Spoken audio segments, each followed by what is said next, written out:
As we mentioned off the top this morning, a lot of Hollywood stars, including some Canadians, got early morning phone calls of congratulations. Here is our new entertainment reporter, Morgan Hoffman. We should say congratulations to Morgan and a warm welcome as well. She's back with us now to take a deeper dive into the Golden Globe noms. And we're going to start with Best Picture, Morgan. Yeah, so this is really exciting.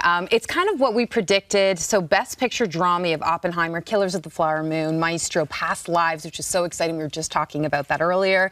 The Zone of Interest, Anatomy of a Fall.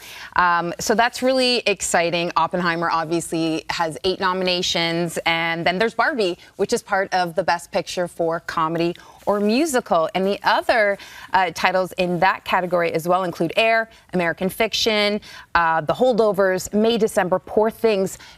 Interesting thing to note, The Color Purple. We really thought that was going to get a nomination, and it did not. Oh, yeah. Acting nominations, we did see that, but not for Best Picture musical or comedy. Interesting. Okay.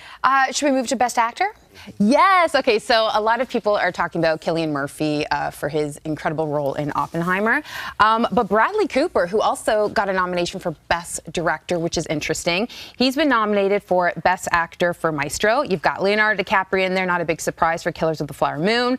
Colman Domingo for Rustin. Cillian Murphy, like we were saying. Andrew Scott, who I just adore, and Barry Keoghan as well. Very good. All right. Also want to talk about Best Comedy Musical Actor category, because in there is American Fiction's Jeffrey Wright, who we understand, Morgan, you recently sat down with. He is so lovely. I was just at a Critics' Choice event earlier in the week, and I went right up to him, and he was just so great. He stood up. He knew I was coming from Canada. This is really exciting, too, because his film also won the People's Choice Award at TIFF. Now, also in that category of Timothée Chalamet for Wonka, who I will be interviewing in the next couple of days, which will be really exciting. So hopefully I can talk to him about that. Matt Damon is nominated for Air. Nicolas Cage, which is really exciting. I don't know if we saw that one coming. Paul Giamatti and Joaquin Phoenix as well. Well, that's neat, because we just had, we're big fans of The Holdovers. We had the cast on recently, so we love that film. So that's fantastic about Paul. And also, there's a lot of buzz about him for an Oscar this year as well for this role, Giamatti. And this is what's interesting about the Golden Globes. I mean, obviously there's other award shows as well that really kind of highlight what we think will happen at the Oscars, but Golden Globes are a pretty big indicator. Yeah. Yeah. Okay. We have to talk. Have we talked Lily Gladstone? We No, haven't. So that's a really big one. So, I mean, across the board, everyone is just so in love with her performance in Killers of the Flower Moon. I mean, you're talking about a stacked film, and she really held her own in that movie in such a big way. Also in that category, I mean, big names. Annette Bening. She was just stellar. And Naid, Sandra Huller, Greta Lee, Carey Mulligan, Kaylee Spaney. So there's just a big kind of group right there, which is really exciting. Yes. Friend of the morning show, by the way, now Annette Bening. So I know you and I both love Naid. That was such a great It's film. such a great movie. Really, yeah, and I'm not surprised at all. She was phenomenal in that, as was Jodie Foster, whom I also believe has nominated, right, for Best Supporting Actress. Aren't we all waiting for Jodie Foster to have a bad performance? I mean, that never happened. And just those two together was really exciting. So because I love going to the movies and I love, big box office movies, which I said earlier too, don't always get recognition at award shows. So this year they introduced a category called Cinematic and Box Office Achievement. This is a big deal. Everyone's talking online about this because Taylor Swift's Eras Tour film was nominated. For sure, and this is the highest grossing concert film of all time. So in there you also have Barbie, Guardians of the Galaxy Volume 3. We have some Canadian shout-outs. You have John Wick, Chapter 4.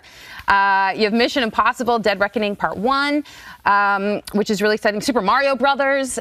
So there's just I just like that category too, because you can tell they're really trying to bring in all different kinds of audiences. And when you're talking about movies that a lot of us saw over the summer especially, yeah, you want to watch an award show. Now, can we not just figure out the winner of that category by looking at the numbers, the box office? Did we just go Barbie? Did we just go Barbie? Did we need for $1 billion? Do we need to wait for the actual award show? That's what I was wondering. Yeah, how are they going to judge or decide a winner on that category? So I'm thinking it's either Taylor or Barbie. I don't know. I got to look at the numbers again. Let's give the people what they. Oh, that's a tricky one. You're right. Who are we going to give it to? I mean. Can it be a tie? Barbie. It could be a tie. I don't know, but the fans will say Taylor. In our last minute, any snubs that stand out? So I think for me, because I interviewed Rachel McAdams for her role in Are You There, God? It's Me, Margaret. especially because she's Canadian. I really thought she was going to get Best Supporting Actress. I thought that would have been so nice to have that nod. I think The Color Purple, just for Best Film, that was kind of a surprise for me. That one didn't get it. Ferrari, no real mention there. Napoleon, nothing that kind of shout out there. So there's a couple of things. Overall, though, it's kind of what we thought. Okay. Kind of what we thought, and but you're right when you're mentioning these ones and The Little Mermaid. Little Mermaid. Right? I thought that would get a little bit more love there. Because that got a lot when it came out. Oh my gosh. Yes.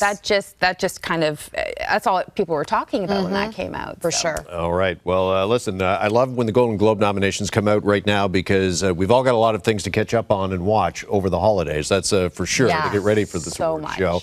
And coming up again later this week, your sit down with Mark Wahlberg, right?